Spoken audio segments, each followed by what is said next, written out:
Baik, Bapak Ibu yang kami hormati, kita masuk ke acara pencerahan yang akan disampaikan oleh Al-Ustadz Dr. Arif Alam Syahmas dengan tema "Rawatlah yang di bumi, niscaya yang di langit akan merawatmu." Sebuah tema yang terambil dari sebuah hadis Nabi yang tadi sempat disitir oleh Al-Ustadz Dr. Abdul Haris, "Irhamu man fil ardi yarhamukum man fis sama."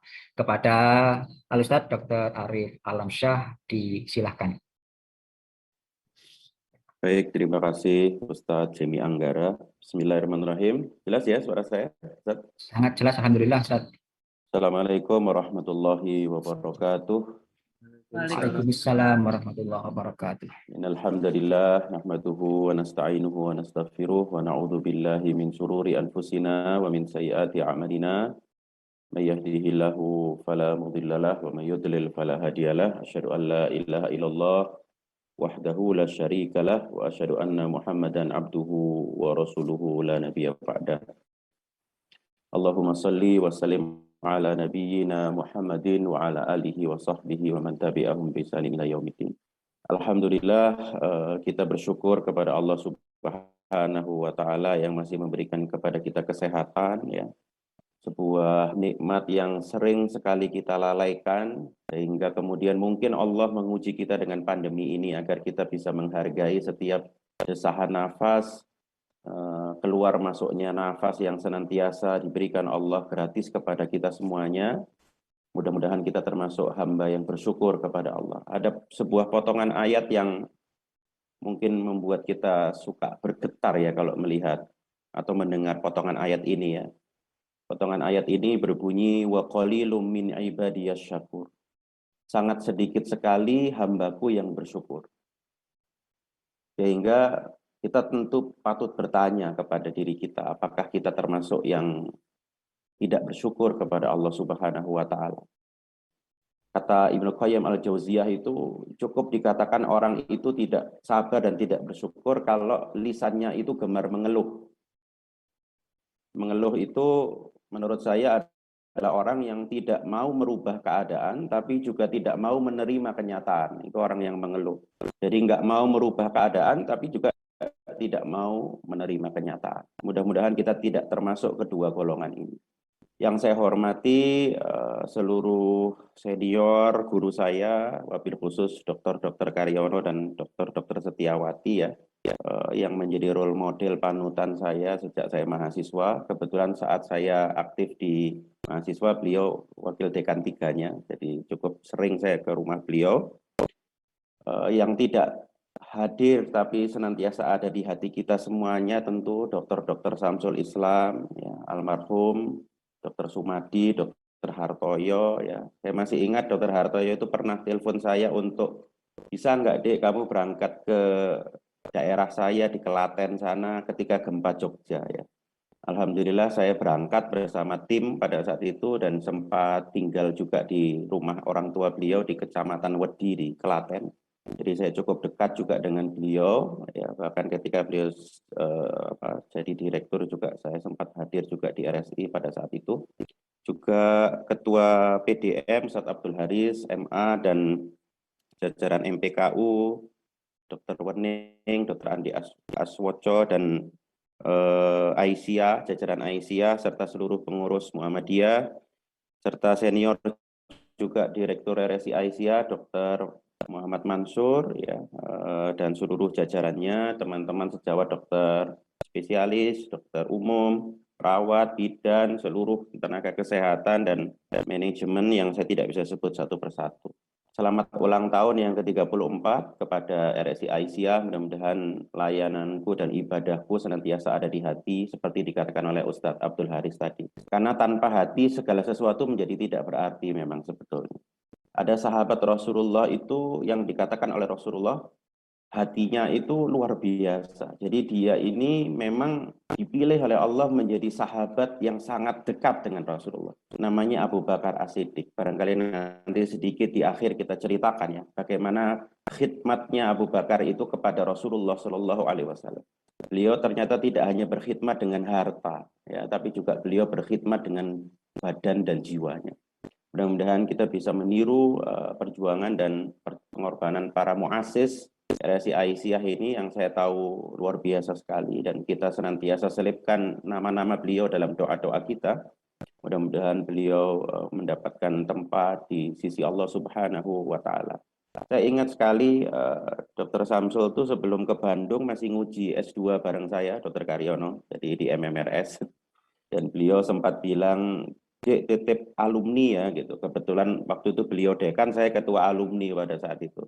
Loh dokter mau kemana? Saya mau ke Bandung. Ada apa dok? Gitu.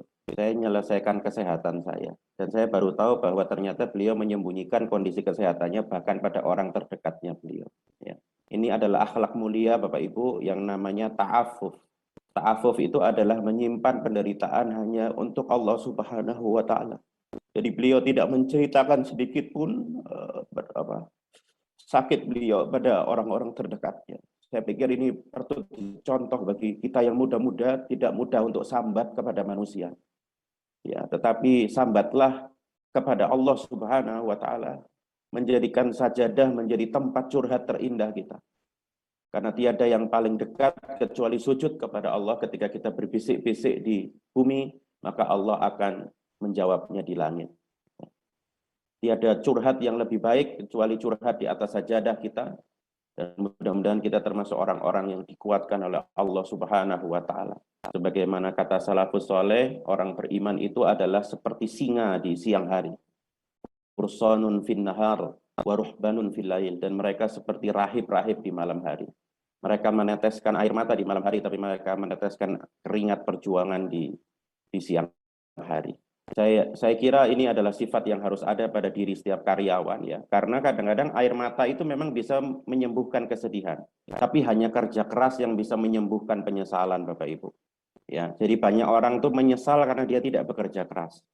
Oleh karena itu saya sering sampaikan kepada kita semuanya, ya, Masya Allah ini ada Prof. Teguh baru hadir, Masya Allah. Kita doakan Prof. Teguh dan keluarga juga diberikan kesehatan ya, sebagai salah satu senior dan muassis dari RSI Aisyah Malang ini. Saya merasa terhormat, ini ada ustadz-ustadz senior, jadi saya agak ndredeg tadi sebetulnya. Ada Ustadz Taufik Kusuma, guru saya sejak saya SD. Sering isi di Masjid As-Salam, kebetulan bapak saya ketua takmirnya. Jadi saya mohon maaf jika nanti ada yang salah-salah, saya tolong diingatkan ya, karena kullu bani Adam khotta'un, karena kata Rasulullah itu setiap Bani Adam itu punya salah, punya aib ya, hanya karena Allah tutupi aja kesalahan dan aib kita.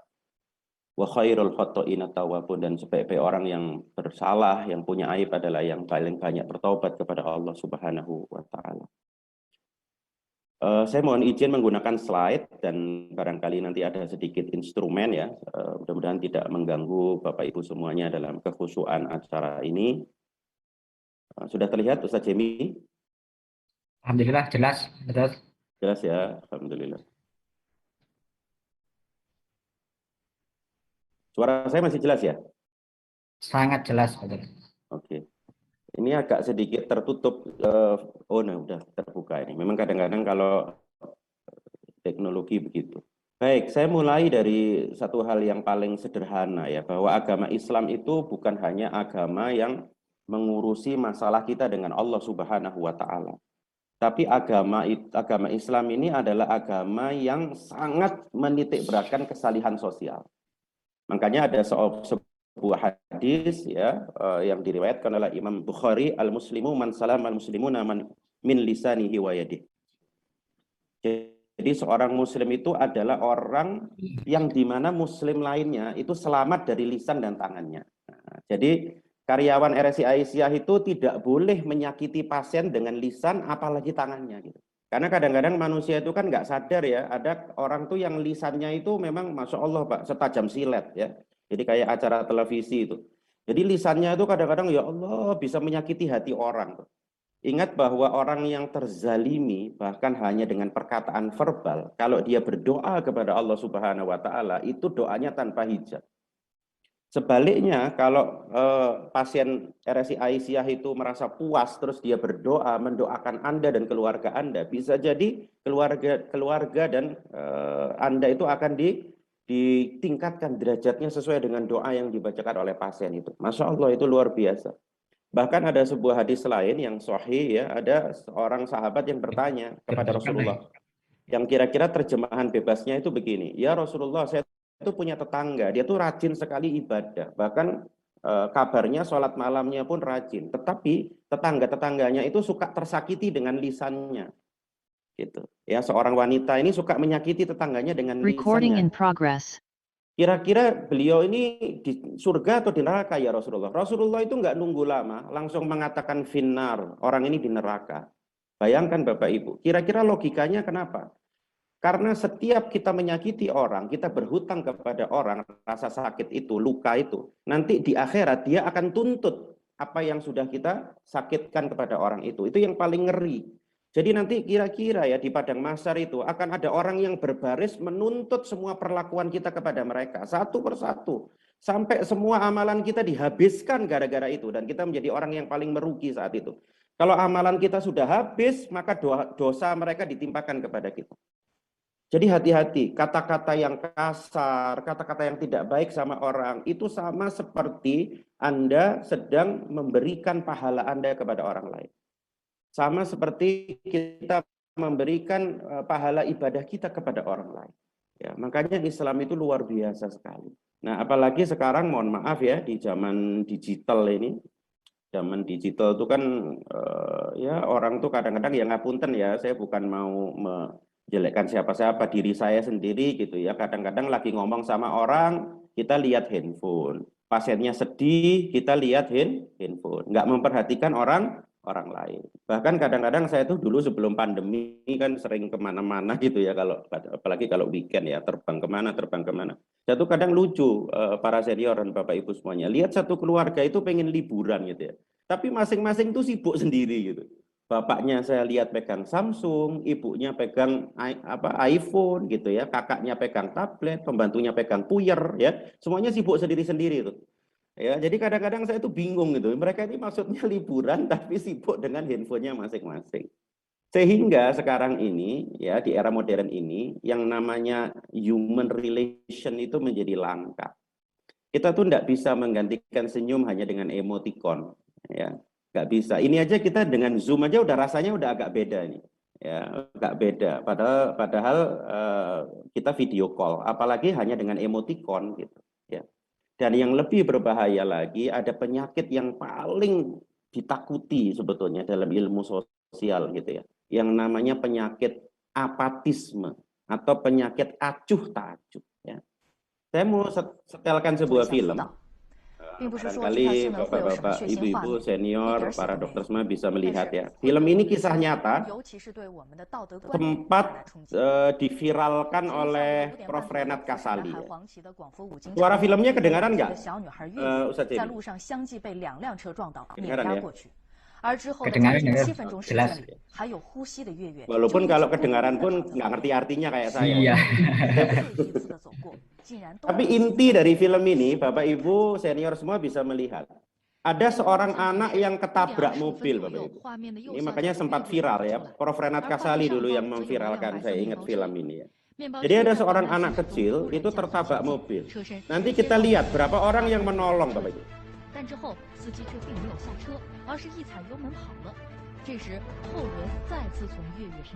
Jadi anak ini ketabrak satu kali, mobil itu tidak berhenti.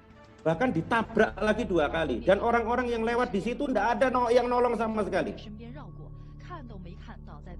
Coba nanti kita hitung, kira-kira jumlahnya ada 11 orang yang lewat di situ. Ya, dan tidak ada satupun yang menolong anak kecil itu, padahal anak itu masih bergerak-gerak. Ya, walaupun mungkin sudah multiple fracture ya, sudah patah-patah tulangnya gitu ya. Luar biasa. Bahkan ada mobil satu lagi lewat, Bapak Ibu, nyenggol kakinya anak ini dan tidak berhenti. Kita bisa bayangkan bagaimana rasa sakitnya anak itu ya, dan tidak ada satu orang pun yang menolong pada saat itu. Bahkan ada yang berhenti sebentar ngelihat jalan lagi. Ada bapak sama anaknya lewat gitu, jalan lagi. Ya, ini sesuatu yang luar biasa. Dan Bapak Ibu tahu siapa yang menolong? Apakah yang pakai mobil? Tidak, Bapak Ibu. Yang menolong itu seorang pemulung, bayangkan. Ya. Jadi yang menolong anak ini pemulung. Pemulung itu bingung gitu. Mau saya apakan anak ini? Baru kemudian ibunya datang. Dan ketika melihat ibunya itu, kita itu ngenes gitu. Penampilan ibunya itu orang kaya, ya, pakaiannya kelihatan ya berada gitu. Baru datang tuh, nggak tahu ibunya dari mana gitu. Ini sebuah fenomena ya yang menurut saya luar biasa buat kita semuanya, perlu menjadi bahan renungan ya buat kita semuanya. Dan ini sebetulnya sudah pernah diramalkan. Jadi ada seorang peramal, tapi peramalnya ini peramal ilmiah ya, bukan dukun ya. Namanya John Naisbitt. John Naisbitt ini adalah futurolog. Dia menggunakan data-data untuk melakukan peramalan masa depan. Dulu judul bukunya pertama yang paling terkenal itu Megatrend 2000. Dan hampir semua ramalan dari John Naisbitt itu betul. Ya, jadi dia menggunakan data. Nah, salah satu yang diramalkan oleh John Naisbitt adalah apa yang terjadi di video itu. Jadi John Naisbitt itu meramalkan nanti ketika teknologi sudah mencapai puncaknya, maka manusia akan mengalami lack of empathy katanya. Lack of empathy itu adalah turunnya jiwa empati pada seseorang. Dan sekarang sudah mulai kita lihat kan, betul nggak? Ya, empati itu udah turun tuh gara-gara teknologi itu. Ya, anak-anak sudah mulai bentak-bentak bapaknya, ibunya. Ya, saya tuh sedih kemarin baca di Instagram itu. Ada percakapan virtual antara seorang dengan seorang ibu gitu. Bu, melahirkan tuh sebetulnya sakit enggak sih? Oh, sakit sekali. Ada enggak, Bu, yang lebih menyakitkan daripada melahirkan? Ada. Apa itu, Bu? Ketika anak yang aku lahirkan membentak-bentak aku, kata ibu.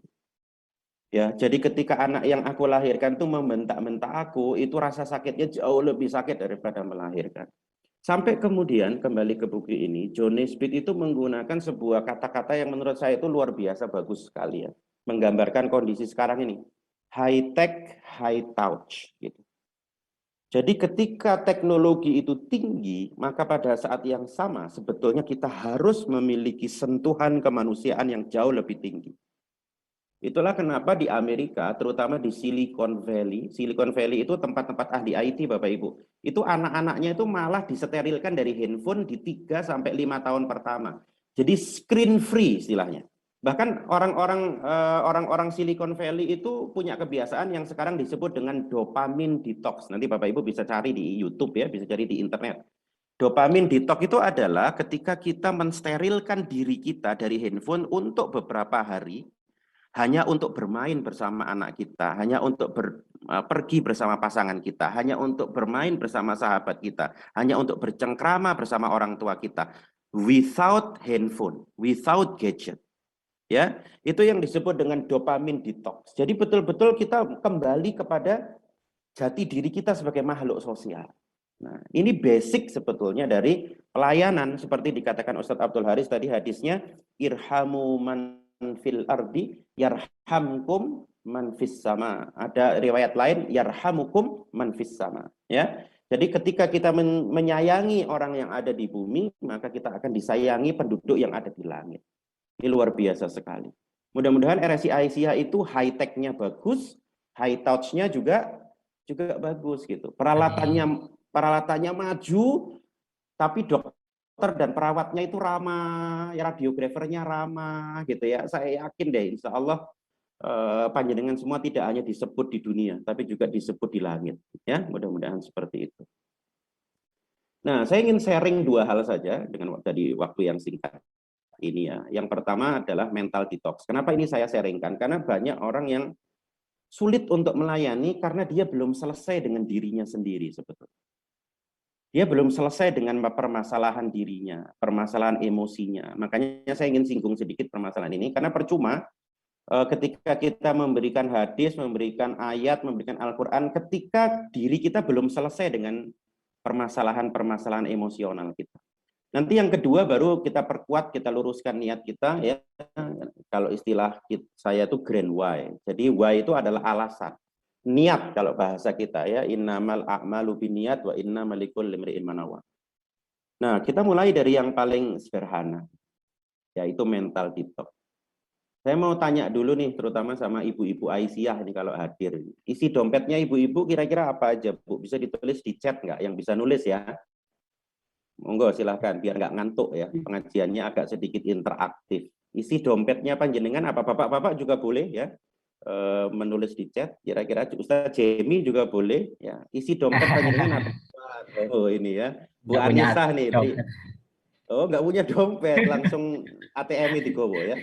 ATM, duit. Oh, ini Dokter Ami nih, Bon ya. Mbak Nana, kartu identitas, ATM. Wah, luar biasa ya. Makasih yang sudah respon di chat ya. Foto istri, wah Pak Nasir Latif ini memang suami teladan ini ya. Dahsyat. Saya mau tanya Mohon jujur maaf, nih, ada nggak yang isi ini Halo?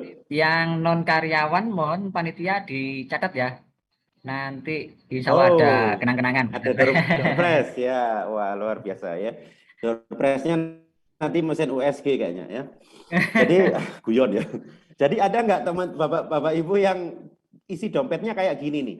Ya, setruk-setruk yang udah nggak ada gunanya, sudah 2 tahun nggak dibuang-buang. Ya rata-rata itu kita nggak sengaja, nggak sadar. Ya, ada bapak ibu. Nah, coba lihat ya, struk icerikan, nah itu ya, amanah itu. Jadi Espa Amanah ini mungkin kayaknya nama ininya, nama tempat perusahaannya ya. Kartu Indogrosir itu ya, ada Ustadz itu. Jadi memang kadang-kadang secara nggak sadar ya, dompet kita itu terisi oleh sesuatu ya, struk 3 bulan terakhir itu Dokter Farida itu. Jadi nggak sadar kita terisi oleh sesuatu yang sebetulnya udah nggak ada manfaatnya. Layanfa gitu ya, nggak ada manfaatnya, kita simpen aja terus ya. Ya Allah, ki ono sing isi dompetnya minyak angin barang ya, dahsyat sekali nih ya, luar biasa. Jadi memang kita itu suka menyimpan sesuatu yang kurang ada manfaatnya. Nah, kenapa sih kok saya tampilkan kayak begini? Karena kita itu manusia itu kadang-kadang mirip dompet ini. Ya, wah itu betul kata Bu Yanti, setruk-setruk lama itu ya. Jadi kita itu sering menyimpan sampah-sampah emosi yang kita keep dalam hati kita, dalam emosi kita. Sehingga kalau kita gambarkan jiwa kita seperti sebuah botol atau gelas, sampah-sampah emosi itu sudah memenuhi mungkin hampir 3/4 dari gelas itu. 3/4 dari botol itu. Jadi sedikit saja diisi oleh keluhan pasien, itu langsung meledak tuh. Ya, langsung reaksioner. Ya, langsung marah misalnya gitu ya. Jadi ini ternyata mempengaruhi ambang diri kita untuk mengatasi, menghadapi stres sehari-hari. Ya, menghadapi tekanan pekerjaan sehari-hari. Sama, saya kemarin ngisi parenting di banyak di Rutaba Sukun, yaitu banyak aktivis teman-teman Muhammadiyah di PCM Sukun juga. Kemarin saya ke sana, ada kemarin di rumah Qur'annya Ustadz Jalal, sama ya. Saya sampaikan juga sama para orang tua gitu. Kadang-kadang orang tua itu nggak kanten nemeni anaknya online karena sebetulnya sampah emosinya itu masih pada penuh gitu. Jadi sedikit saja anaknya ngeluh sudah marah gitu ya. Sedikit saja pasiennya ngeluh sudah marah. Padahal rumah sakit itu di mana-mana tempat orang mengeluh Bapak Ibu. Ya beda sama mall gitu. Kalau mall itu tempatnya orang belanja. Kalau rumah sakit itu tempatnya orang mengeluh di mana-mana. Jadi kalau kita kerja di rumah sakit, bersiaplah menjadi tumpahan orang yang mengeluh gitu. Nah, ketika kita ini bekerja di rumah sakit terus kita sudah penuh, lah gimana wong rumah sakit itu tempatnya orang mengeluh Bapak Ibu. Ada yang mengeluhkan tekanan darahnya, ada yang mengeluhkan nggak bisa BAB, ada yang mengeluhkan vertigonya nggak hilang-hilang, ada yang mengeluhkan apa emahnya kok rasanya nggak karu-karuan, ada yang mengeluhkan shortness of breath, sesak napas, ada yang mengeluhkan kenapa ibu saya ini kok nggak keluar ICU, namanya rumah sakit. Rumah sakit itu gudangnya keluhan Bapak Ibu. Ya, nah kita yang harus sadar diri, ketika kita masuk di rumah sakit, kita harus segera kosongkan diri kita ini. Nah kalau kita wis melebu rumah sakit, ya kan? Kan kita sudah penuh masuk rumah sakit yang penuh keluhan. Apa yang terjadi pada saat itu? Ya perang dunia ketiga. Ya akhirnya nggak akan pernah selesai gitu kan handling komplain itu. Nah kira-kira ini menasehati diri saya sendiri juga terutama materi ini ya. Nah ada juga yang sampah emosi ini bahkan disimpan sejak kecil gitu, nggak diselesaikan. Ya, syukur-syukur nanti di RSI ada psikolog, ada psikiater. Cobalah berbagi gitu ya. Di samping juga berbagi kepada Allah Subhanahu wa taala. Semua kita tuh manusia. Kata teman saya Dr. Era Catur Prastia itu yang sering bareng saya ngisi beberapa hari kemarin ini. Beliau kebetulan adalah survivor COVID-19 ya. Beliau psikiater Rumah Sakit Muhammadiyah Lamongan, mungkin banyak yang kenal teman-teman ini, bahkan ada yang satu angkatan. Lulusan UB tahun 2000 beliau ya. Jadi Dokter Catur ini kan hidupnya hanya tinggal 2% sebetulnya Bapak Ibu, karena beliau itu sudah bukan pakai ventilator lagi, pakai ECMO di Rumah Sakit Dr. Sutomo itu. Ya. Nah, beliau tuh menasehati kepada kita, ya, hasil pencerahan beliau di samping keilmuan beliau, manusia itu semuanya punya titik kerapuhan lah, ya. Sehebat-hebatnya panjenengan itu punya titik kerapuhan. Itulah kita perlunya kita itu teman, perlunya kita pasangan yang bisa memahami kita. Seperti Rasulullah itu kalau pulang dakwah, letih, penat, ya beliau tidur di pahanya Khadijah alaihissalam. Khadijah radhiyallahu taala anha. Karena Khadijah itu tahu betul gitu. Dan itulah salah satu hikmahnya kenapa Khadijah itu lebih sepuh, lebih tua daripada Rasulullah. Kematangan emosinya itu luar biasa. Ya, Rasulullah yang kuatnya kayak begitu, yang lahir nggak punya bapak, yang 6 tahun nggak punya ibu, 8 tahun nggak punya ayah, masih punya sisi-sisi diperhatikan seorang istri, Bapak Ibu.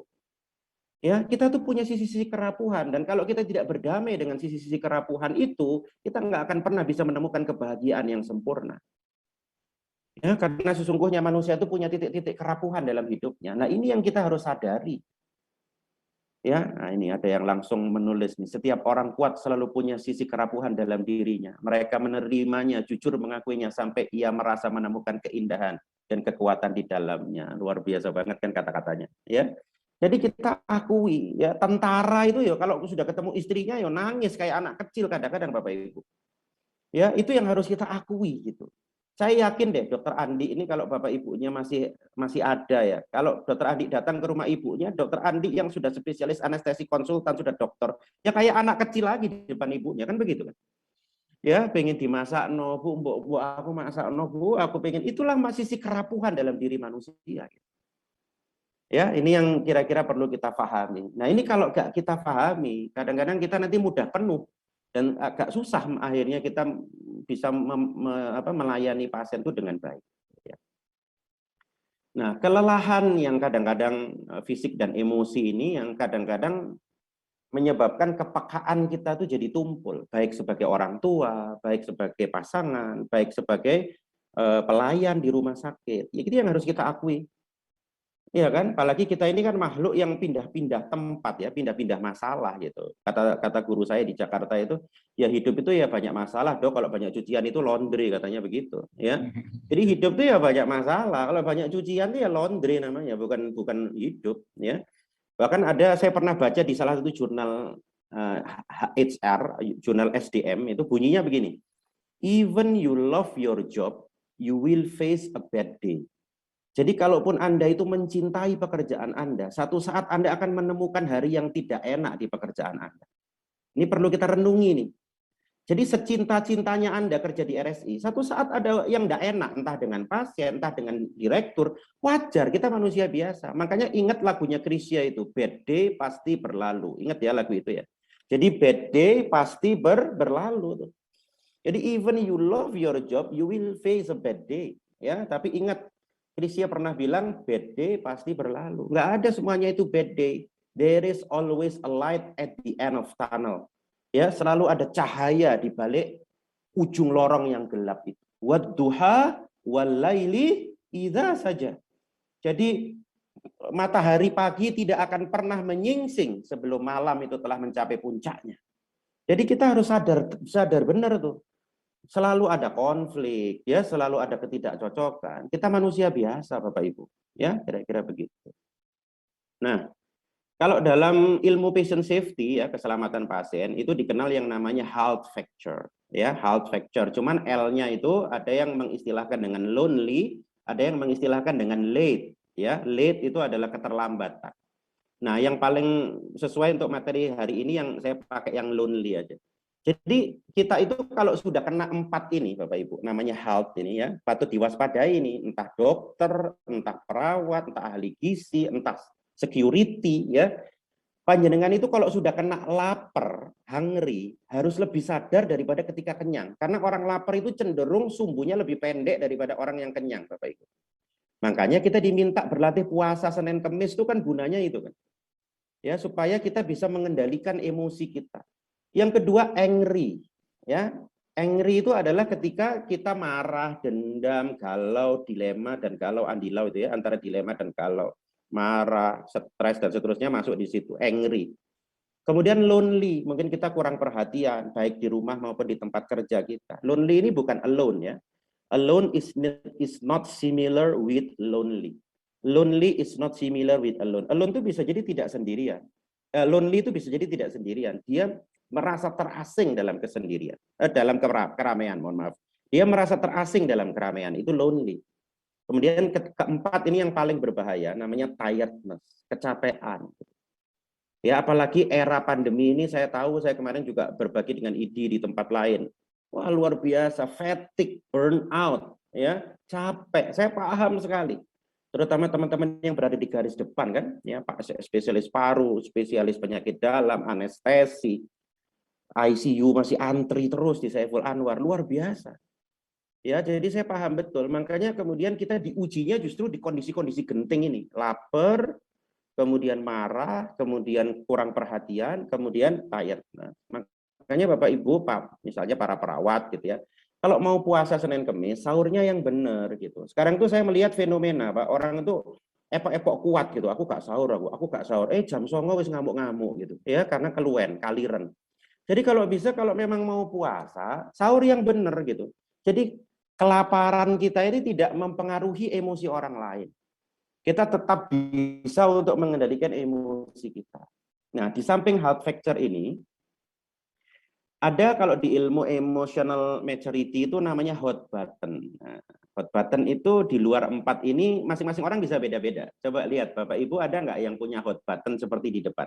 Hot button ini begini, kalau Bapak Ibu terkena titik ini, maka Bapak Ibu tuh bisa berubah jadi huluk gitu ya. Jadi seperti orang yang seperti bukan dirinya gitu. Kadang-kadang itu bisa marah-marah, kadang-kadang itu bahkan bisa tantrum, ya, mudah sekali terlecut, mudah sekali sensitif. Ya, contohnya kurang tidur. Ada nggak yang begitu? Ya, saya ini termasuk yang kalau kurang tidur harus lebih sadar tuh.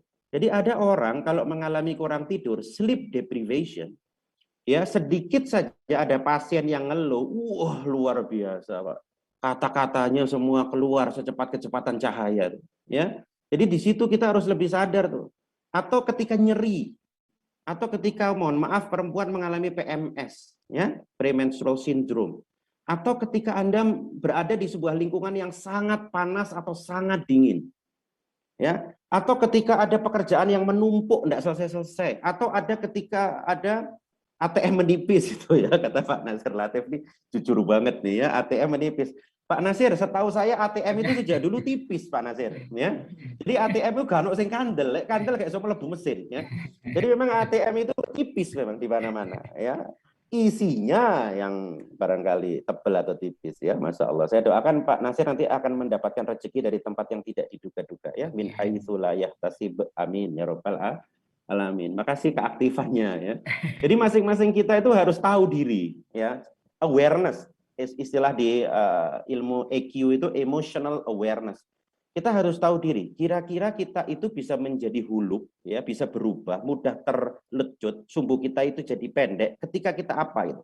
Masing-masing orang tuh harus tahu tuh, oh aku lagi kurang tidur nih, berarti aku harus lebih mawas diri, aku harus lebih sadar diri. Kalau enggak gitu nanti bocor emosiku ini. Oh aku ini lagi lapar nih, oh aku ini lagi kurang tidur plus lapar plus isi ATM menipis nih. Nah kayak begitu ya. Jadi masing-masing kita memiliki kesadaran diri untuk itu. Ya apalagi dalam kondisi pandemi ini, teman-teman yang berada di garis depan ya, saya tahu panjenengan mengalami keletihan-keletihan yang luar biasa. Ya, apalagi kalau sudah mengalami burnout, ini saya tidak bahas panjang, hanya sedikit saja ya, saya ambilkan dari kuesionernya masalah burnout ini. Jadi burnout itu ada macam-macam tuh, ada yang emosional, ada yang dipersonalisasi, ada yang personal accomplishment-nya menurun. Kalau orang udah mengalami burnout, itu harus ada tindakan. Kalau nggak begitu, nanti bocor emosi kemana-mana, ke temannya bocor, ke pasangannya bocor, ke pasiennya bocor. Akhirnya kita nggak bisa melayani orang tuh dengan baik. Ya, makanya kita perlu memahami ya kita sudah sampai di tahap mana ya kelatihan emosi kita. Kita sudah sampai di tahap mana ya mental kita. Kita perlu mendetoksnya caranya bagaimana ya. Nah itu yang penting. Oke, ya dengan cerita kepada Allah, dengan cerita kepada manusia, ya kemudian manusia yang expert ya, kemudian berolahraga, sholat yang khusyuk, ya wasta'inu bisobri wassalah, jeda sementara, bekerja sama dengan dokter-dokter yang lain sehingga kita punya waktu untuk jeda sementara. Itu cara-cara kita untuk bisa mengatasi burnout. Termasuk adalah nanti yang kita coba bahas di sini adalah acceptance, ya bagaimana kita bisa menerima kondisi itu dengan ridho, ya dengan ridho kepada Allah Subhanahu wa Ta'ala. Nah ini ya, be mindful and acceptance. Mindful itu kalau boleh saya artikan itu sadar. Saya mau tanya sama bapak-bapak ibu-ibu, ya pernah nggak bapak-bapak ibu-ibu itu makan, ya sudah ngambil kerupuk, tapi kerupuknya lupa nggak dimakan, padahal makanannya sudah habis. Pernah nggak mengalami fenomena itu? Ya, jadi kerupuknya itu sudah dicari, sudah diambil, ditaruh di samping piring, Bapak Ibu. Ya, tapi kerupuknya itu nggak dimakan sampai makanannya itu habis gitu. Jadi selama makan tuh Anda mikir apa gitu? Saya tuh kadang-kadang bingung gitu. Jadi banyak orang yang, oh itu sering itu Bu Eli, sering ya, Bu Muin ya, mohon maaf. Jadi Bu Evi Gisi juga ya, Pak. Jadi sering kadang-kadang kita tuh nggak sadar. Kelihatannya kita itu sadar, tapi sebetulnya nggak sadar. Makanya sekarang di ilmu modern ini, bahkan di Google, perusahaan Google itu ada bukunya itu, ibu-ibu, bapak-bapak ya, silakan dicari itu. Aduh saya lupa ya, tadi mau saya contohkan bukunya. Di Google itu sampai dikursuskan yang namanya mindfulness itu. Menyadari gitu. Kalau jalan harus sadar, kalau bernafas harus sadar, kalau makan harus sadar gitu. Jadi kita tuh harus sadar. Kalau sholat itu harus sadar gitu. Kita itu kan kadang-kadang nggak sadar kan pada saat sholat kan. Saking nggak sadarnya pada saat sholat, lupa rokaat berapa, tapi kunci yang hilang ketemu Bapak Ibu. Ya, saking kita tuh nggak sadarnya saat sholat itu. Aku rokaat piro ya gitu. Tapi kunci yang sudah hilang seminggu tiba-tiba ketemu. Ya itu hukum Archimedes memang ya, eureka. Jadi ketika kita rotok-rotok ngelamun gitu, ya nggak sadar, dari alam bawah sadar akhirnya yang bekerja. Makanya diharapkan ketika kita mau melayani pasien dengan baik, ya kita harus lebih sadar, mindful. Jadi jangan sampai kita itu nafas nggak kita sadari, rokaat nggak kita sadari, bacaan sholat nggak kita sadari, harus sadar. Ya, caranya sadar itu gini, teman-teman perawat, dokter, ahli gizi, security ya gini ya, ketika menghadapi pasien, apalagi pasien itu gawat, dan Anda tidak lagi melayani pasien gawat yang lain, handphone itu Anda taruh dulu. Karena sering handphone itu membajak kesadaran kita. Betul apa enggak Bapak Ibu? Jadi ketika kita lihat handphone, enggak semua berita di handphone itu kadang-kadang bagus Bapak Ibu. Ada berita di handphone itu kadang-kadang menyerang kesadaran kita. Dan pada saat itu jeder, kita lagi ngelayani pasien jadi tidak fokus gitu. Ya itu salah satu caranya. Ya kita harus mengelola distraksi-distraksi yang bisa membajak emosi kita ya, emotional hijacking. Dan yang berikutnya adalah ridho, ya ridho dengan keputusan Allah Subhanahu wa Ta'ala. Saya selalu sampaikan di mana-mana ini, Prof Teguh mungkin sudah bosan nggak mendengarkan saya. Terutama buat teman-teman yang sedang under pressure sekarang ini dengan COVID atau dengan kondisi di rumah sakit atau di rumahnya ya. Saya ingin menyatakan begini Bapak Ibu, tolong renungi kata-kata ini baik-baik. Allah itu hanya memberikan pertempuran tersulitnya kepada tentara terkuatnya. Jadi kalau Anda sekarang sedang merasa ya Anda diuji dengan COVID, pasien kayak enggak habis-habis, pasien gawat luar biasa, diuji di rumah, Anda seperti merasakan ujian yang menggoncangkan jiwa Anda. Maka Anda adalah pasukan terkuat dari Allah Subhanahu wa Ta'ala yang tidak diberikan kepada orang lain. Sampai nanti di akhirat itu ada dua golongan. Yang pertama namanya ahlul musibah, dalam riwayat lain disebut ahlul bala. Yang lainnya disebut ahlul afiyah. Ahlul afiyah ini orang yang jarang diuji dengan ujian-ujian berat, sedangkan ahlul musibah ini adalah orang yang sering diuji dengan ujian berat.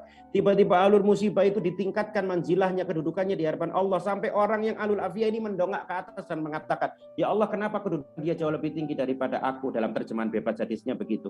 Karena dia aku uji dengan sesuatu yang berat dan dia bersabar. Kenapa bukan aku ya Allah? Karena kamu nggak akan kuat dengan ujian yang aku timpakan kepada mereka. Sampai ahlul afiyah itu mengatakan gini, ya Allah, kalau aku tahu kesabaran mereka itu begitu tinggi manzilah dan derajatnya di hadapanmu, aku rela dikembalikan ke dunia dan aku potong dagingku kecil-kecil dan aku bersabar dan tidak mengeluh ya Allah, agar aku memiliki derajat seperti mereka.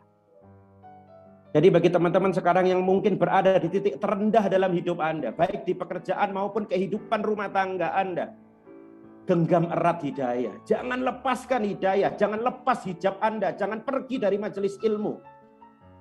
Tetap pegang hidayah. Alaikum bisunnati wa sunnatil khulafa'ir rasyidin al-mahdiyyin. Addu 'alaiha bin nawajid.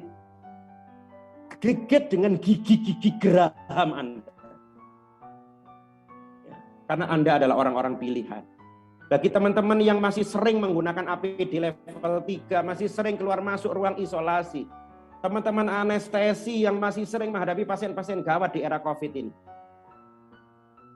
Anda adalah pasukan terkuat dari Allah Subhanahu wa Ta'ala. Yang insya Allah kalau Anda ikhlas, Anda nanti akan membuat iri orang-orang lain di padang mahsyar. Dan ingatlah, rumah sakit Aisyah yang terus membangun itu, ya, rasakan ketika Anda menapakkan kaki di ICU, menapakkan kaki di poli, menapakkan kaki di ruang-ruang perawatan, di dapur tadi saya lihat, di tempat jaga pos satpam. Ingatlah bahwa bumi yang Anda pijak itu nanti bumi itu akan bercerita tentang pengorbanan Anda. Yauma idzin tuhadditsu akhbaraha. Pada hari itu bumi akan menceritakan tentang apa yang dipijaknya. Jadi ketika Anda sedang jaga malam, Anda rasakan tuh bumi yang Anda pijak itu nanti akan cerita kepada Allah, ya Allah, aku pernah dipijak oleh seorang perawat dan bidan yang ikhlas ya Allah.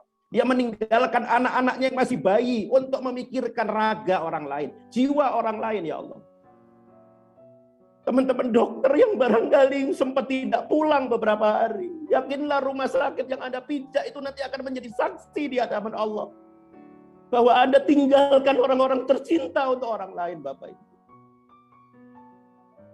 Yauma idzin tuhadditsu akhbara. Kalau insentif itu kecil, Bapak Ibu. Insentif itu habis berapa bulan. Tapi surga itu abadi, Bapak Ibu. Kalau cuma insentif dari rumah sakit itu berapa sih? Mau kita belikan apa sih, Bapak Ibu? Umroh aja tidak cukup loh. Tapi kalau Anda ingat bahwa yauma idzin tuhadditsu akhbaraha, tempat Anda duduk jaga itu, tempat Anda observasi pasien gawat itu, tempat Anda buang urobek yang sudah penuh, tempat Anda jongkok itu nanti akan bersaksi di hadapan Allah. Saya pernah diinjak oleh seorang perawat yang jongkok membuang urin pasien dan dia tinggalkan bayi di rumahnya. Insya Allah dengan senang hati Rasulullah SAW nanti akan membuka istananya di surga dan Anda bisa masuk ke istana Rasulullah SAW. Rasulullah akan dengan senang hati memberikan telaganya kepada Anda, Bapak Ibu. Telaganya Rasulullah akan dihidangkan kepada Anda, menghilangkan semua keletihan dan kehausan Anda di era COVID ini. Dan ketika Anda minum telaganya Rasulullah itu, Anda akan lupa bahwa Anda pernah capek hari ini, Bapak Ibu. Ketika Anda minum telaganya Rasulullah, Anda akan lupa bahwa Anda pernah menangis di dunia ini, Bapak Ibu. Jadi ingatlah, teman-teman semuanya, RSI Aisyah ini. Saya lihat tadi ada yang masih masak di dapur, ibu-ibu. Dan Anda setel handphone ini untuk dengerin ini. Saya doakan mudah-mudahan dapur itu nanti akan bersaksi di hadapan Allah. Bahwa Anda adalah seorang pejuang yang memikirkan raga dan jiwa orang lain. Yauma idzin tuhadditsu akhbaraha. Pada hari itu, bumi menceritakan tentang beritanya. Mudah-mudahan teman-teman bisa memahami apa yang Saya maksudkan ini. Agar setiap Anda menjejak kaki di RSI Aisyah itu, Anda selalu ingat bahwa bumi itu akan bercerita tentang perjuangan Anda. Insya Allah. Ya, karena dunia ini sementara, Bapak Ibu, akmaru ummati ma baina sitin ila sab'in. Umur tinggal 60-70 tahun saja dalam Hijriyah. Sudah sisa berapa? Kalau kita masih kejar-kejar uang terus, kejar-kejar mobil ganti-ganti, mau sampai kapan? Karena kita nggak akan pernah puas. Yang bisa memuaskan dahaga Anda cuma satu. Salah satunya adalah telaga Rasulullah Sallallahu Alaihi Wasallam. Dan Rasulullah pasti akan dengan bahagia menyambut Anda di telaganya nanti.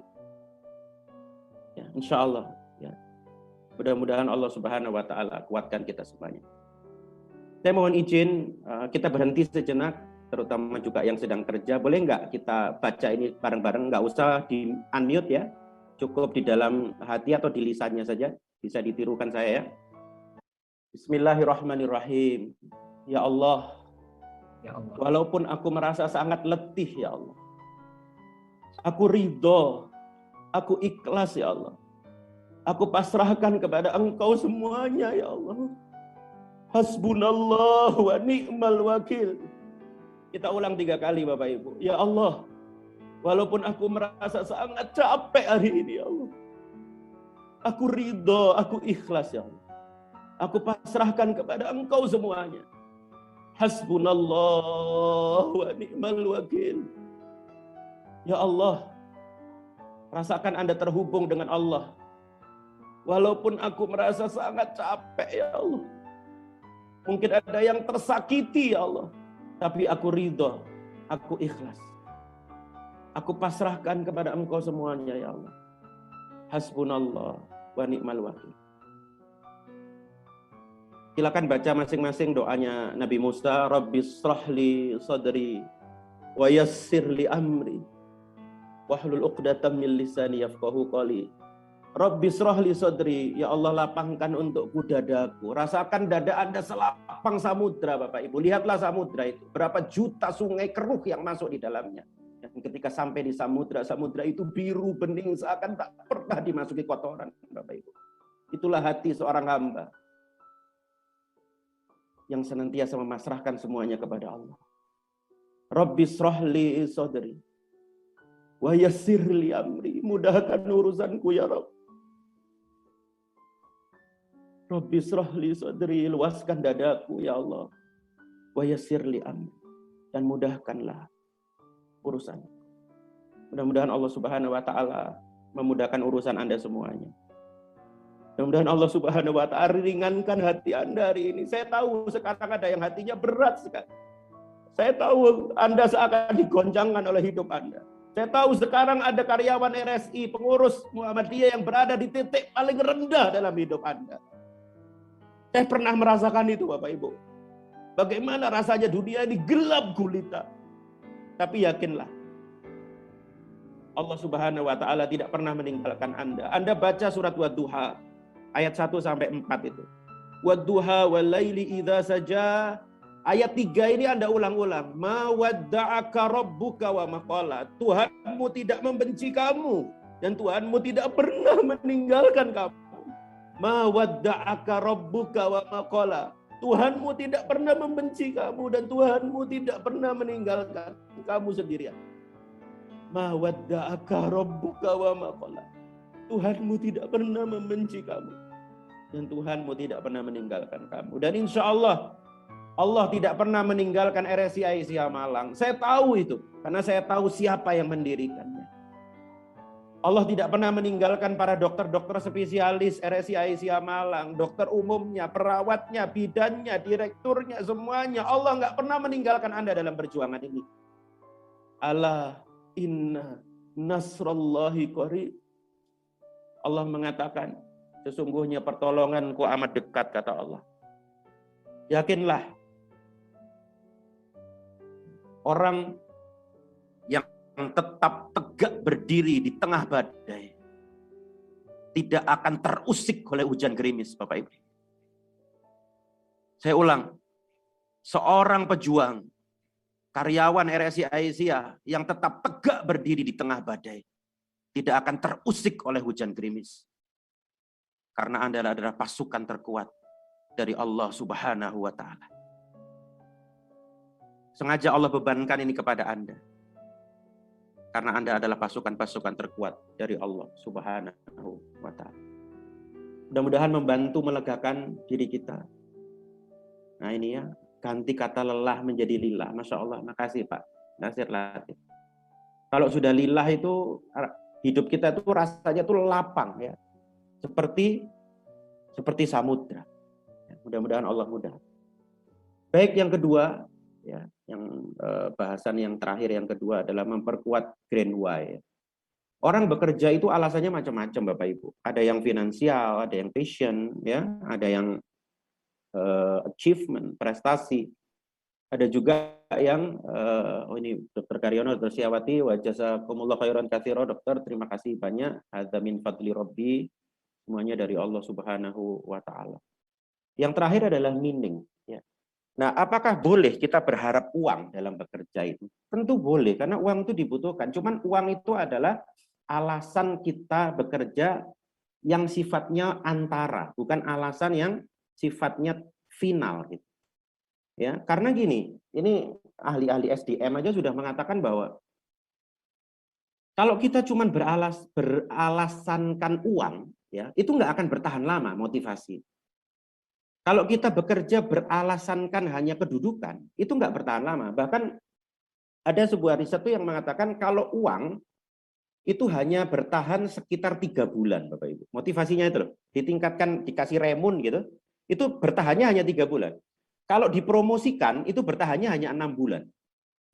Jadi nggak akan bertahan lama.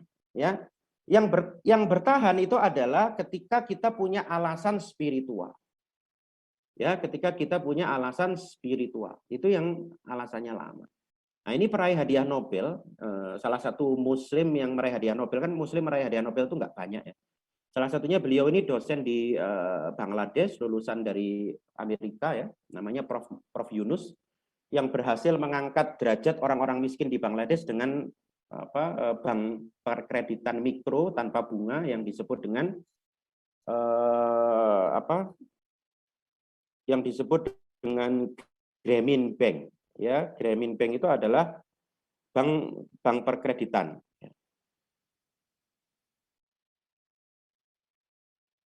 Sebentar ya, sebentar. Nah, beliau mengatakan begini, making money is a happiness. Jadi dia nggak mengatakan making money is a sadness, enggak ya.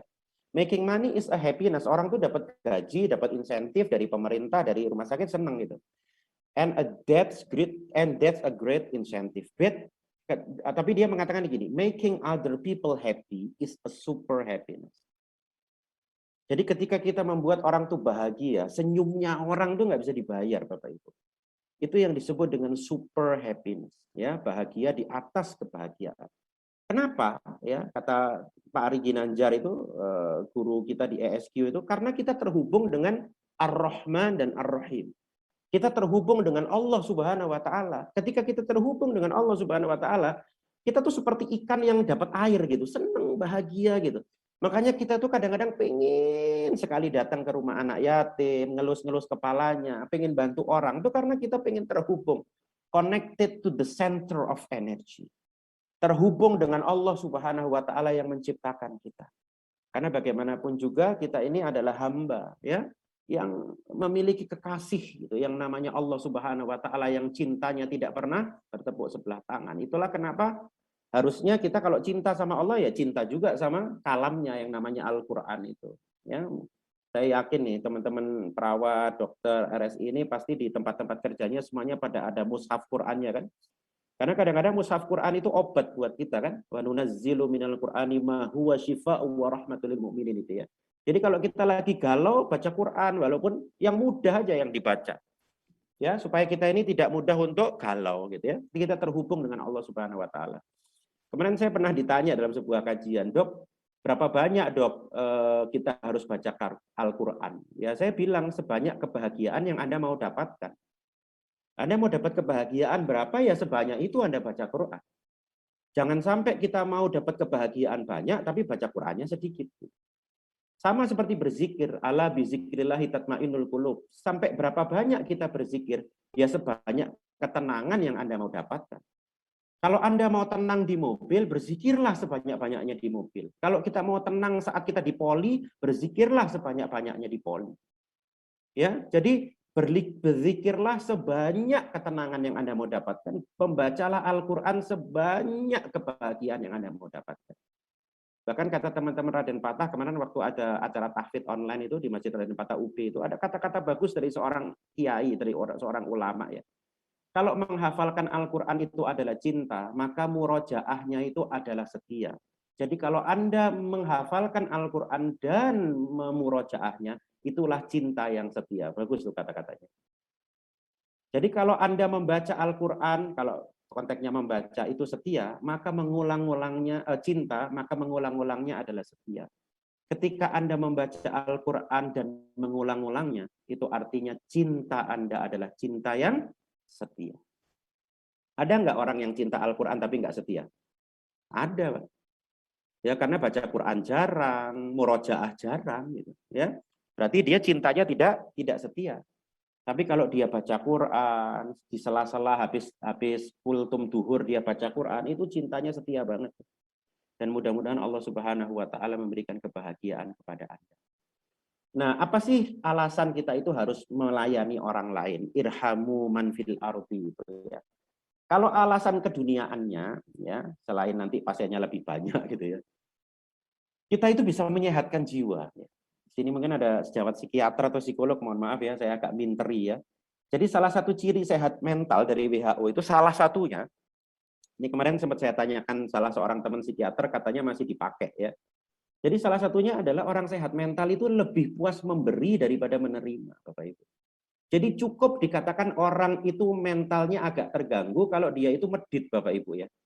Jadi medit itu penyakit itu. Jadi hati-hati dengan ketika kita nggak mau berbagi sama orang lain. Susah untuk berbagi, apalagi mengungkit-ungkit pemberian gitu. Jadi ini salah satu grand why yang perlu kita benamkan di dalam hati kita, bahwa orang yang sehat mental itu adalah orang yang lebih puas memberi dibanding lebih puas menerima. Bahkan ada buku bagus ini ditulis oleh David Hamilton, PhD. Dia mengumpulkan banyak sekali riset tentang berbuat baik ya. Dan ternyata berbuat baik itu efeknya bisa macam-macam. Yang pertama bisa membuat bahagia ya. Jadi kalau panjenengan sekarang rasanya sumpek, coba cari anak yatim, Anda bantu. Insya Allah Anda bahagia tuh. Oke, jadi kalau Anda tidak bahagia, bahagiakanlah orang lain. Kindness is a good for the heart. Jadi bagus untuk jantung, kardiovaskuler lah, ya, mengendalikan tekanan darah dan seterusnya. Jadi teman-teman yang barangkali ada gejala-gejala kardiovaskuler, banyaklah sedekah. Apalagi Rasulullah mengatakan dawu mardokum bisodaqah. Obati orang sakit di kalangan kalian dengan sedekah. Kama qala Rasulullah. Oh tinggal ya. Kindness bisa menyebabkan awet muda. Nah, ibu-ibu ini biasanya suka nih. Jadi ibu-ibu selain perawatan seminggu sekali atau sebulan sekali, kan ibu-ibu kan kalau perawatan kan rajin ya, menggunakan masker bengkoang, tomat-timun, kates, durian, kesemek, pepaya semua dipakai itu. Selain ibu-ibu pakai pakai masker itu lengkap itu ya. Ibu-ibu kalau bisa banyak memberi, perawat-perawat tuh ikhlas melayani. Insya Allah nanti Anda akan glowing ya. Wajah Anda akan semakin glowing, Masya Allah. Ya. Kayak Dokter Setiawati ini kan, Masya Allah, Dokter Setiawati ini sejak dulu saya mahasiswa, wajahnya kayaknya tidak berubah. Karena beliau banyak berbagi sama orang lain. Dokter Karyono juga, Masya Allah, ya luar biasa. Jadi perlu kita contoh beliau ini, Masya Allah, banyak bantu orang. Dan tidak mungkin banyak juga orang yang nggak tahu kalau beliau bantu orang ya, saking ikhlasnya. Nah, perawatan diri dengan sedekah, wah ini betul Dokter Nana ya, Buati contoh nyata tuh kan, Prof Teguh kan betul kan?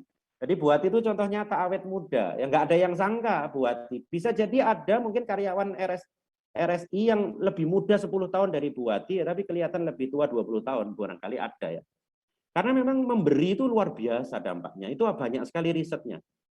Kemudian masih tetap seperti mahasiswa tuh kan, betul kan? Prof Teguh ini saksinya loh. Ya, makasih Prof Teguh sudah bersaksi. Jadi saya nggak salah tuh.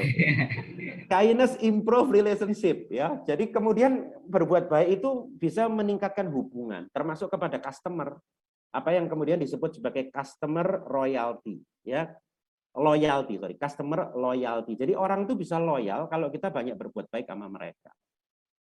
Ya kan? Nah, indikasinya itu biasanya teman-teman perawat tuh tiba-tiba dikasih brownies coklat setelah pasien pulang. Betul nggak teman-teman perawat? Ya toh? Moro-moro dikasih brownies, moro-moro dikasih kongguan ya.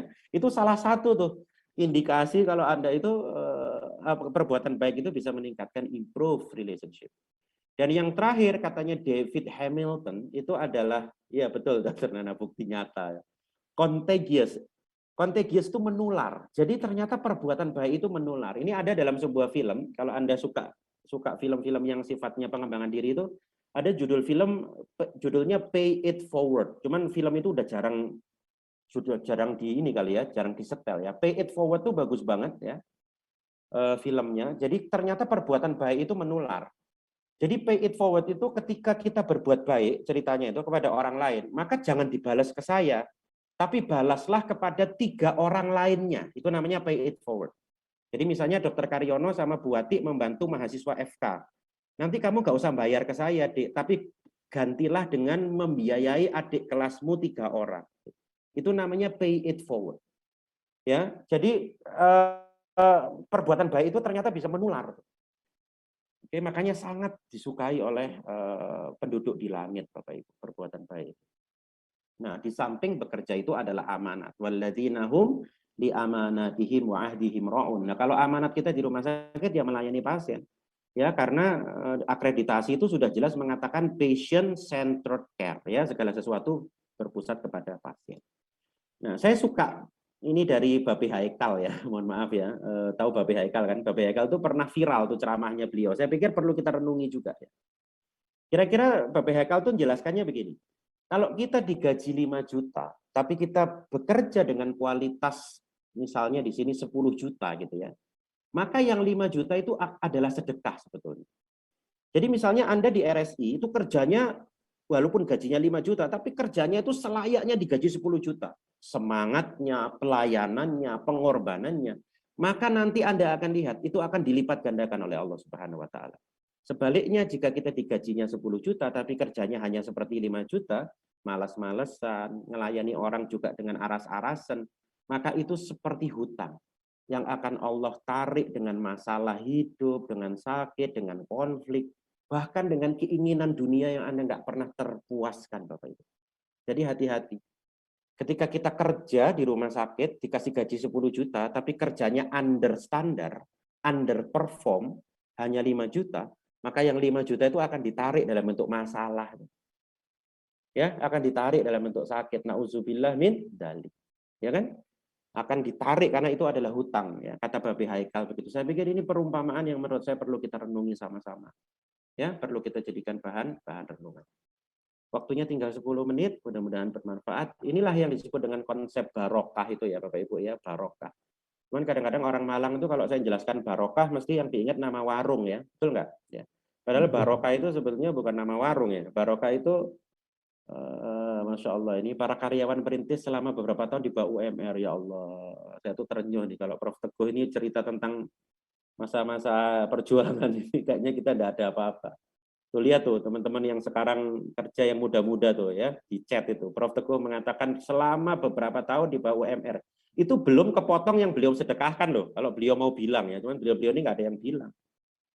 Ya luar biasa sekali. Dengan kesederhanaan hidup beliau ini, Masya Allah kita berhutang jasa ya. Kita doakan dan Al-Fatihah untuk para pendahulu kita.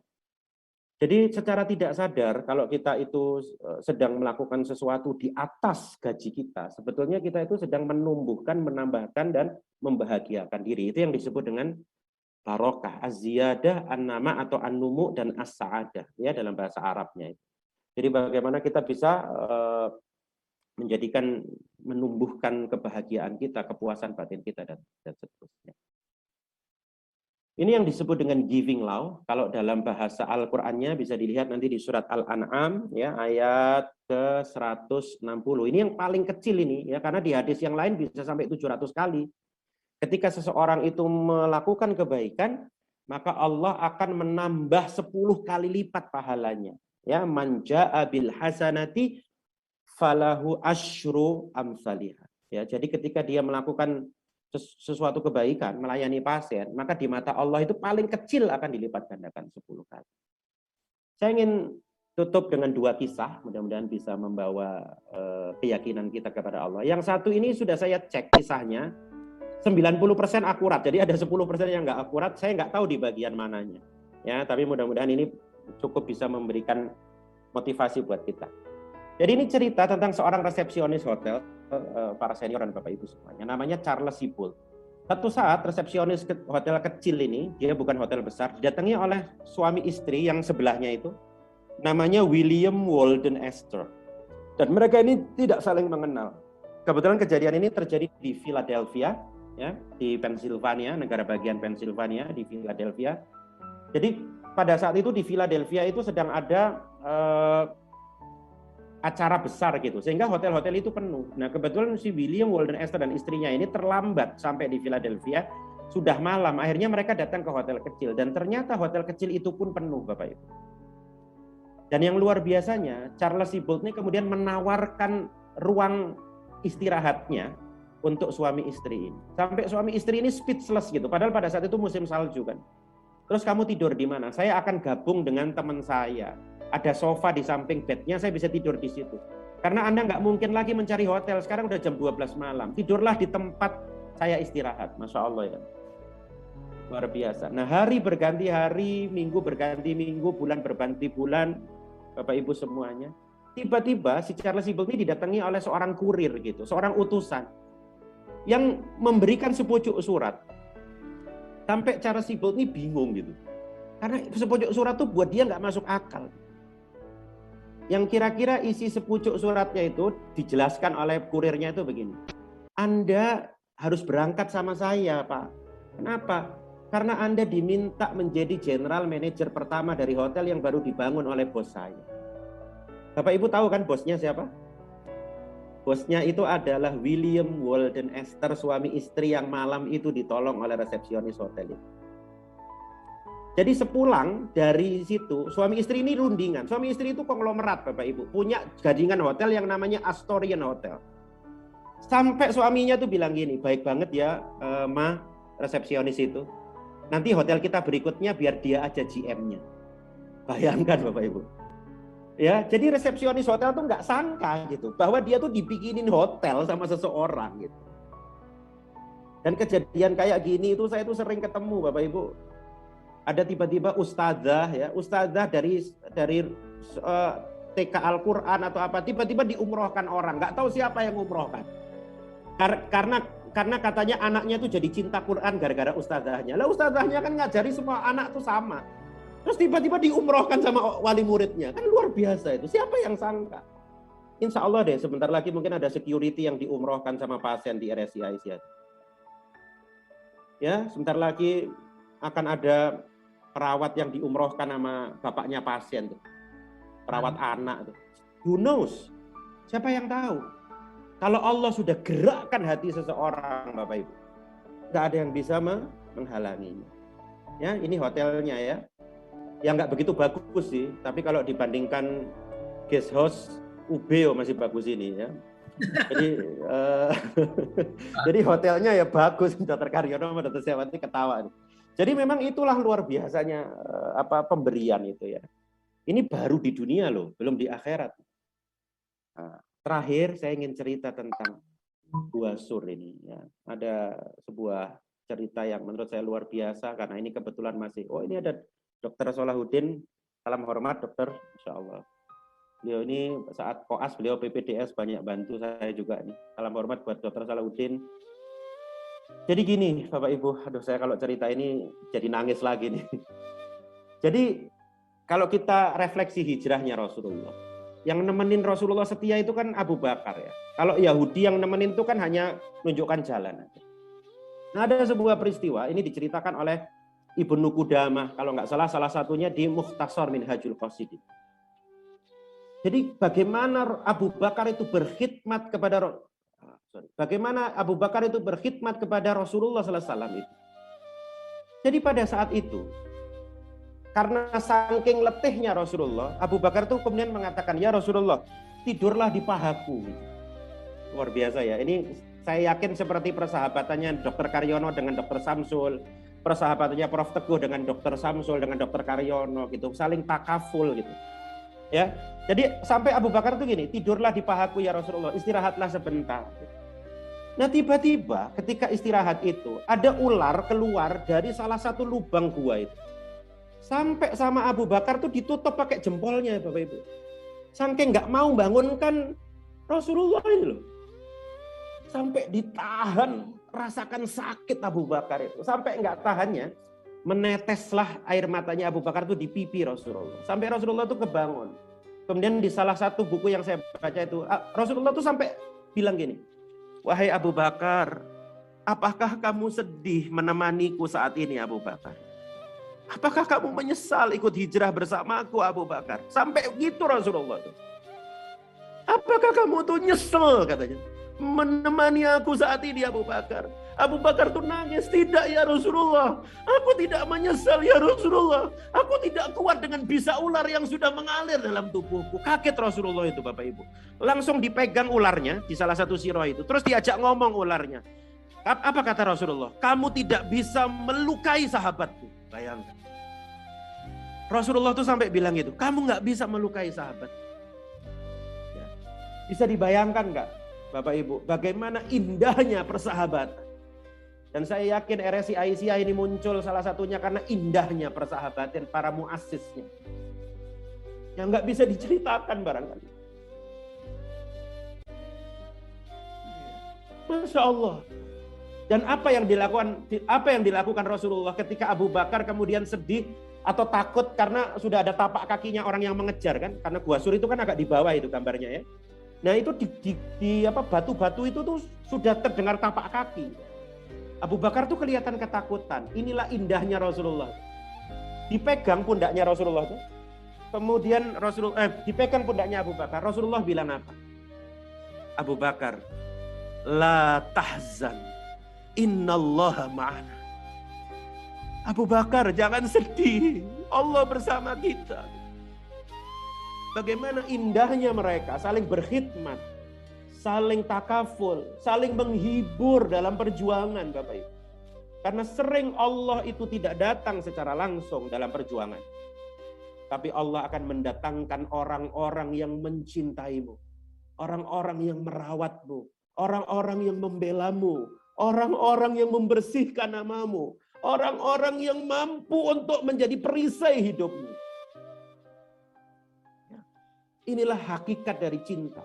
Karena kehidupan pahlawan itu unik Bapak Ibu. Pahlawan itu tidak pernah sunyi dari darah perjuangan. Tapi biasanya pahlawan juga tidak pernah sunyi dari cinta Bapak Ibu. Cinta dari teman-temannya, sahabat-sahabat karibnya. Mudah-mudahan kisah ini menguatkan persaudaraan kita. Berjuang bersama dalam persyarikatan, wabil khusus di RSI Aisyah ini. Dan saya tutup dengan sebuah hadis yang luar biasa dari Rasulullah yang mulia.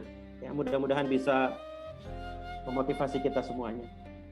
Siapa saja yang menghilangkan kesusahan seorang saudaranya dari beberapa kesusahan dunia, maka Allah akan hilangkan kesusahannya dari beberapa kesusahan pada hari kiamat. Siapa saja yang memudahkan kesulitan, maka Allah Subhanahu wa Ta'ala akan mudahkan ia di dunia dan di akhirat.